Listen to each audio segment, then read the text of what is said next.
Okey, kita sambung bab 3, matematik pengguna insurans, bahagian 2 part 2. Okey. So cikgu rasa cikgu boleh habiskan hari ni sebab bab ni tak banyak. Jadi banyak contoh kan. Okey, bab 3 muka surat 86 hingga 90. Okey, kita akan sambung deductible. Apa maksud deductible? Deduct ni maksudnya tolak, deduct ni. Okey, so dia kata kat sini deductible adalah satu jumlah yang perlu ditanggung oleh pemegang polisi sebelum layak membuat tuntutan daripada syarikat insurans. Kebiasaannya, deductible terdapat dalam kontrak insurans harta, insurans perubatan, kesihatan dan insurans motor. Peruntukan ini tidak terdapat dalam insurans hayat dan insurans liability diri. Okey, maksudnya deductible ni sebelum awak dapat insurans awak, jumlah pampasan insurans awak kena lepas dulu bahagian deductible ni. Awak kena bayar dulu deductible ni. Apa kebaikan benda ni? Kenapa saya kata kebaikan? Sedangkan kalau contohnya rumah terbakar kan, rumah terbakar, awak insurans awak RM200,000, tapi awak kena bayar dulu duit awak RM5,000 sebelum awak dapat pampasan awak tu. Sebab dia boleh mengurangkan nilai premium awak bulan-bulan tu. So dia tolak sikit lah, taklah bulan awak bayar banyak kan. So kita tengok contoh. Nak mudah kita tengok contoh. Contoh 4. Okey, Puan Suhaila telah membeli insurans motor untuk kenderaannya yang mempunyai peruntukan deductible sebanyak RM300. Okey, kita buat pengiraan sikit. Sekejap ni. Cikgu buang yang ni lah.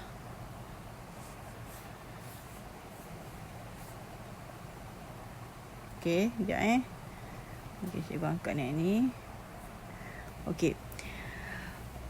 Sepanjang tempoh insurans tersebut, Puan Suhaila telah mengalami 3 kali kemalangan. Kerugian yang diambil oleh bulan Mac, Julai dan Ogos masing-masing sebanyak RM2,800, RM250 dan RM400. Ni kerugian kerugian. Rugi kat sini. Okey. Lepas tu dia kata nyatakan sama ada Puan Suhaila boleh membuat tuntutan terhadap kerugian yang dialami atau tidak. Jika ya, jumlah pampasan yang diperoleh yang boleh dituntutnya bagi setiap kerugian yang dialami. So dia deductible dia 300. Dia kata dia kena bayar 300 dulu kan. Okey. So dia RM2,800 yang dia rugi ni lebih besar daripada 300. So dia layak lah untuk buat tuntutan. So boleh buat tuntutan. Berapa boleh buat tuntutan tu? Awak ambil RM2,800, awak tolak dengan jumlah deductible tu 300. So dapat RM2,500.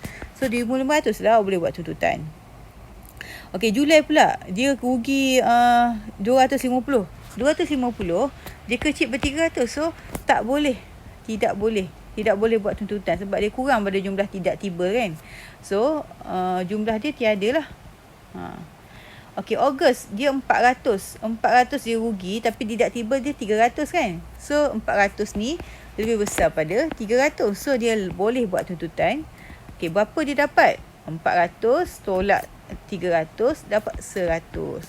Okey, itulah kan. Kalau kurang daripada jumlah deductible ni RM250 ni, kita tak boleh buat tuntutan lah kan. Okey, cikgu nak share sikit dalam buku teks ni. Dia kata dalam insurans motor, pemegang polisi bertanggungjawab menanggungi deductible wajib sebanyak RM400 sekiranya kenderaan yang dia insurankan tu dipandu oleh individu yang tidak dinamakan dalam polisi, ataupun individu tu dia ada nama dalam polisi tapi dia ada lesen L, ataupun individu tu dia lesen P yang kurang daripada 2 tahun. So dia kena bertanggungjawab deductible dia RM400. Maknanya kalau dia accident kan, kerugian RM1,000. Tapi yang bawa kereta tu lesen L. So dia kena tolak RM400 dulu baru jumlah dia dapat tu RM600. Dia dapat RM600 je lah. Dia kena tolak RM400 sebab dia lesen, yang bawa tu lesen L. Adapun yang bawa tu lesen P yang kurang pada 2 tahun. Kalau dia bawa sendiri, dia boleh dapat RM1,000 ni lah. Tak payah tolak. Cikgu buat contoh 5. Sherlyn mempunyai polisi insurans perubatan dengan deductible sebanyak RM30,000 setahun dengan had tahunan bernilai RM300,000.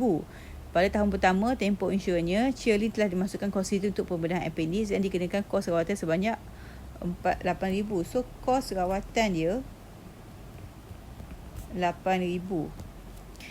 Pada tahun berikutnya, Sherlyn perlu melakukan pembedahan jantung dan dikenakan kos rawatan sebanyak RM210,000. Okey.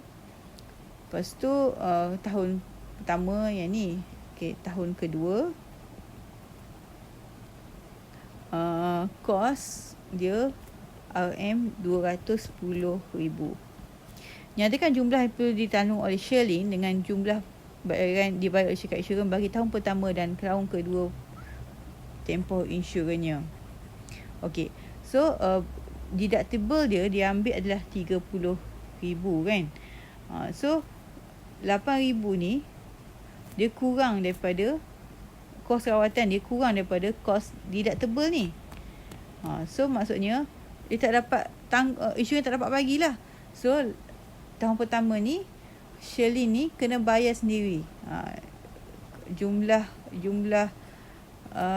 yang perlu ditanggung oleh Sherlyn yang tahun pertama ni, yang perlu ditanggung oleh Sherlyn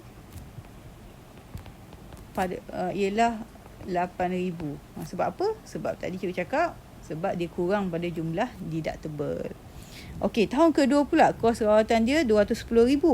RM210,000 ni dia lebih besar daripada RM30,000 dia kan. Lebih besar dari deductible. So dia boleh syarikat boleh bayar lah. Tapi dia kena tolak dulu nilai deductible. Tolak RM30,000. So dia kena bayar RM180,000. Tu je lah kan. Okey, kita tengok dulu apakah co-insurance dalam insurans harta. So, co-insurance adalah perkongsian bersama kerugian antara syarikat insurans dengan pemegang polisi. Bagi fasa co-insurance dalam insurans harta, pemegang polisi dikehendaki menginsurkan hartanya pada satu jumlah tertentu berdasarkan peratus co-insurance yang telah ditetapkan oleh syarikat insurans. Sekiranya peruntukan ini tidak dipenuhi, pemegang polisi perlu menanggung sebahagian daripada kerugian bersama-sama syarikat insurans.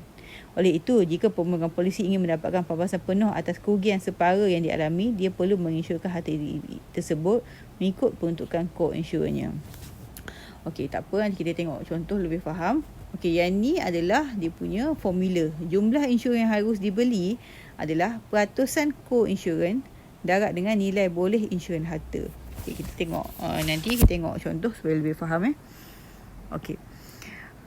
Yang ada 3 keadaan yang boleh cara bayar lah. Okey, kalau dia pertama sekali ni, jika nilai yang diinsurankan sama dengan nilai insurans yang harus dibeli, syarikat akan bayar pampasan. Jumlah kerugian ni ditolak dengan deductible je. Dengan keadaan jumlah kerugian ni lebih kecil daripada jumlah insurans yang telah dibeli. Yang kedua, jika nilai insurankan kecil pada jumlah insurans yang harus dibeli, pampasan dia ikut rumus ni. Kan? Okey, kalau nombor 3, dia mengalami total loss lah, kerugian menyeluruh. Panjangan pampasan dia, jumlah insurans yang dibeli ni tolak dengan deductible. Kita tengok contoh. So tips ni, jika sebab ada deductible dengan co-insurance ni lah yang buatkan premium tu jadi rendah sikit. Okey, contoh 6. Ismail ingin membeli insurans kebakaran untuk rumahnya. Nilai boleh insurans itu adalah RM350,000. Okey, ni nombor-nombor figure yang penting. Nilai boleh insurans adalah RM30,000. Polisi insurans yang diberikan mempunyai peruntukan kod insurans dan menginsurkan 80% daripada nilai yang boleh insurans dan deductible sebanyak RM2,000. Kita tengok macam nak buat. Okey, hitung jumlah insurans yang harus dibeli oleh Encik Ismail bagi rumahnya itu. So, kita pakai rumus ni lah. Nilai insurans yang harus dibeli, kita pakai rumus ni. Peratusan kos insurans darab dengan nilai boleh insurans harta. Okey, peratusan insurans kita adalah 80% kan? Okey, kita kena darab dengan nilai boleh insurans tu. Arti itu 350,000. So, tekan kalkulator ni, awak akan dapat ni RM. So, RM 280,000. Okey, yang B. Rumah Encik Ismail telah mengalami kebakaran dan jumlah kerugiannya adalah sebanyak 25,000. Hitung bayaran pampasan yang akan diterima jika Encik Ismail mensyuruhkan rumahnya pada jumlah yang harus dibeli. Okey, yang pertama ni, jumlah insurans yang harus dibeli. Kita tengok rumus mana.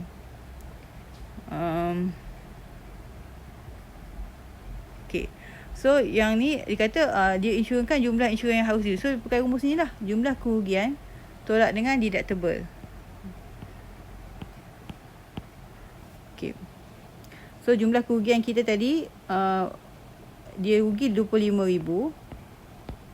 Dia kena tolak dengan deductible dia iaitu 2,000. So, pampasan dia dapat adalah 23,000. Sebab dia pakai yang harus dia insurans-kan dengan jumlah harus dibeli. Yang pertama ni. Yang pertama dia pakai. Okay. So, yang kedua, dengan jumlah 150,000. Itu nilai penalti kos insurans. So, kalau dia 150,000, kita tengok kat sini. Insurans kan ni kurang pada jumlah insurans yang harus dibeli. Jumlah insurans yang harus dibeli tadi 350,000 kan? Bukan, 280,000. Sekejap tengok tadi kata okay, ni jumlah insurans yang harus dibeli kan? Lepas tu dia rugi tadi 100, dia insurkan 150,000. Dia insurkan 150,000 adalah lebih kecil daripada 280,000 yang harus dibeli ni. Bila dia lebih kecil macam ni, apa awak kena buat? Pampasan dia, awak kena ambil 150,000. Kita pakai rumus nombor 2 ni. Rumus nombor 2 ni. 150,000 awak bahagi dengan 280,000. Okey, awak kena darab dengan 25,000. 25,000 ni adalah kerugian lah. Okey, benda ni awak kena tolak dengan deductible iaitu 2,000. Okey, bila kira ni kita akan dapat okey, yang ni dulu, yang kurungan ni cikgu kira dulu, dapat RM RM13,392.86. So, tolak 2,000. So, dapat RM 11,392.86. Kan, bayaran pampasan dia. So, nak kira penalti, kita kena ambil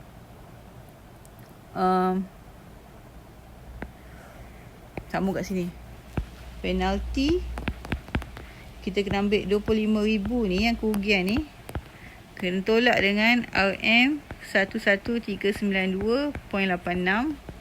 So, kita akan dapat RM 11,607.14 sen. So, tu penalti dia.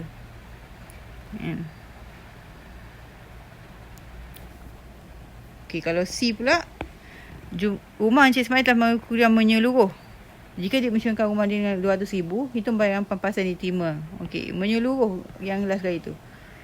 Okey, jumlah insurans yang dibeli tolak deductible. So, tadi dia beli insurans tu 200,000 kan? Ni 200,000. So, kita tolak dengan deductible je lah. 2,000. So, jadi RM 158,000. Nanti awak tengok contoh ni balik lah. Okey. Apakah kod insurans kesihatan? Dalam kontrak insurans kesihatan, dikendaki pemegang polisi dikendaki menanggung sebahagian daripada kos dengan satu keadaan yang dipersetujui, mengambil kira deductible. Sebagai contoh, 80-20 ni maksudnya syarikat ni tanggung 80 kos perubatan dan 20 ni ditanggung oleh pemegang polisi. Okay, kita tengok contoh. Puan Chen mempunyai polisi insurans perubatan. Okey. Okey, so sekarang ni deductible dia adalah RM500. Dan fasa penyertaan 75-25 dan kos perubatan adalah RM20,600. So kita kena tahu dulu kos perubatan selepas tolak dengan deductible. RM500. So kita akan dapat RM20,100. Okey, so 75% yang syarikat punya kena tanggung, kita darab dengan 20,100. So akan dapat RM15,075. Yang Puan Chen pula 25% darab dengan RM20,100. Tapi Puan Chen punya kena tambah dengan jumlah deductible lah, sebab deductible ni ditanggung oleh pemegang polisi kan. Okay, kira yang ni akan dapat RM5,525. Okey, contoh 8. Jacinta ingin membeli polisi insurans perubatan untuk dirinya. Dia membuat perbandingan faedah bagi polisi pelan daripada dua syarikat insurans iaitu XX dengan YY. Okey, berdasarkan jadual tersebut, pelan polisi manakah lebih baik untuk Jacinta? So kita tengok. Ni had tahunan XX RM50,000, YY RM60,000, so sama kan. Okey, bilik hospital dan makan XX ni RM160, tapi dia 365 hari lah. Yang ni RM200, tapi dia 200 hari sahaja. Beza RM40 kat situ. Unit rawatan api mengikut charge yang dikenakan. Maksudnya kalau hospital kenakan dia RM10,000, insurans akan bayar RM10,000 lah. Kalau RM20,000, RM20,000 lah. Tapi kalau ni syarikat YY ni, kalau dia charge RM10,000, dia limit dia bagi RM400 je walaupun dia charge RM10,000. Maksimum 10 hari sama. Ni mengikut charge. Yang ni ada limit RM400. Okay, XX dia kata allowance tunai dapat RM100 dan 365 hari setahun. Yang ni RM50, separuh pada jumlah tadi, dan dia 200 hari setahun. Premium tahunan ni lebih rendah lah. Okay, cikgu highlight yang mana lebih yang mana yang poor. Okay, yang ni lebih baik. Yang ni lebih baik lah. Ni sama, banyak sikit. Yang ni lebih baik sebab ikut charge. Yang ni, yang dua ni sebab dia tak, yang bilik hospital dan makan tak dia tengok lah, sebab dia RM60, 365 hari ni RM200, 200 hari kan. Okay, tapi kalau ikutkan banyak kuning di syarikat XX. So berdasarkan jadual tersebut, pelan polisi yang mana lebih baik adalah, cikgu rasa XX lah. Dan situasi jawapan anda ni awak boleh katalah sebab premium tahunan dia tengok lebih rendah. Satu jadi premium tahunan lebih rendah. XX lebih rendah. Okey. Yang ni allowance tunai lebih banyak. Okey. Bagi dua reason pun tak apa dah. Allowance tunai harian lebih banyak. Cukup lah tu. Okey. Sekian.